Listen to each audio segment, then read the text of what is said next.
to the AFC, Bills versus Chiefs. Bills are sitting at 500 right now, 6-6. They desperately need a win to get themselves thrusted back into playoff contention right now.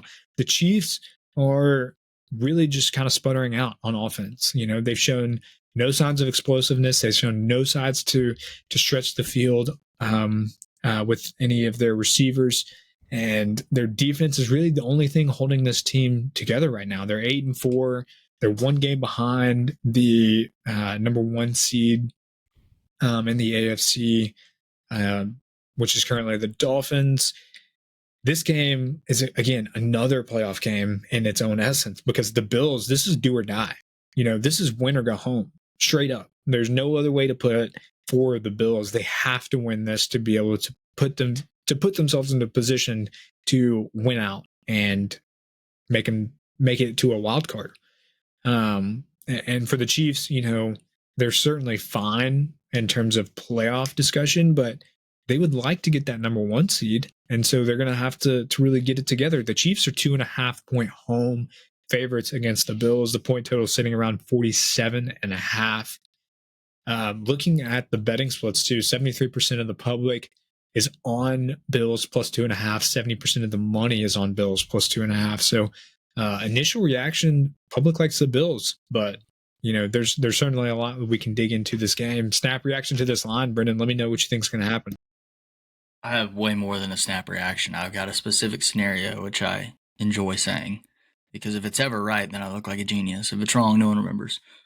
Specific scenario. Pretty good game, right? I don't know who's winning in regulation, but all I know is that someone's going to come back, get a tying field goal or a touchdown in the last 12 seconds to push it to overtime. And like history has told us before, the Chiefs get the ball first and the Chiefs win and they cover the 2.5.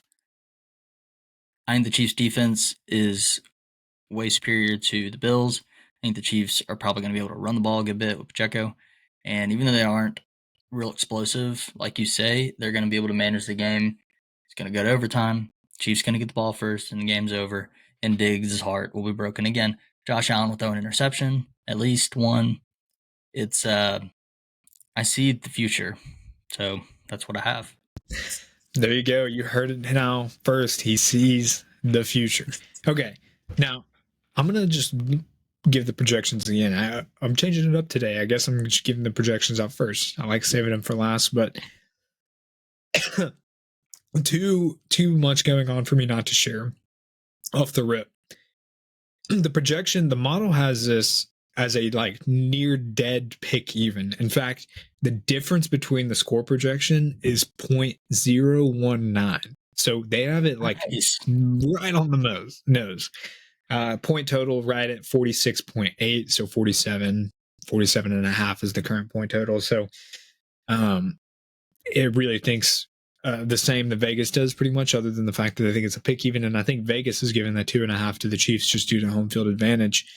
But with that being said, this game is a toss-up. There's no other way to put it. And a lot of people are going to sit here and try and say they know what to do, but if that's really not the case, we have to take this process and look at the most likely outcome. And so if we go and look at some of the numbers, both teams are really executing on the offensive side of the ball.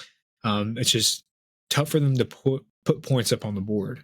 And maybe they're not executing in the sense that they're getting into the end zone, because Buffalo third in the league in offensive EPA per play, Kansas City sixth in offensive EPA per play, and that's one of the most telling metrics of offensive success. Buffalo sixth in total yards, Kansas City ninth in total yards per game, sixth in total passing yards per game, ninth in total passing yards per game. They're top 10 teams on the offensive side of the ball. There's, that's it. So I think we do see points being scored.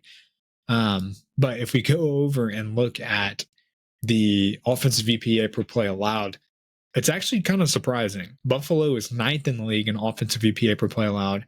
Kansas City 12th. Buffalo's defense is actually doing better than Kansas City's in terms of EPA.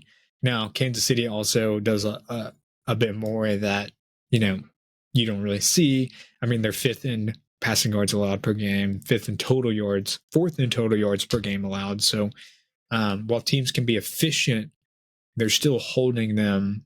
They're keeping them bottled up and making it hard to score. So, but to put that in perspective, Buffalo's defense, which has looked really badly, and it has been bad because they lost a ton of players in that London game against the Jaguars, specifically Matt Milano and Tre'Davious White. They both went out that game, and that's really been the crux of this Buffalo's offense, or this Buffalo's team, is the leakiness in the passing game. But coming off of a bye with Joe Brady as the offensive coordinator now, I think the Bills get it together, do or die situation. I think Josh Allen gets it done in Kansas City against this Chiefs team. I really like the Bills to win outright. Yeah, I mean, we'll just have to agree to disagree. I mean, I'm not the numbers guy in this, but I'm just looking at what I've seen, and I've also seen the Chiefs just lost this last week, and they haven't lost 2 games in a row all season, as well as the last 6 games. They go win, loss, win, loss, win, loss, win this week against the Bills. All right, so you know what we do then? We put it on the board. It's a beer bet. All right.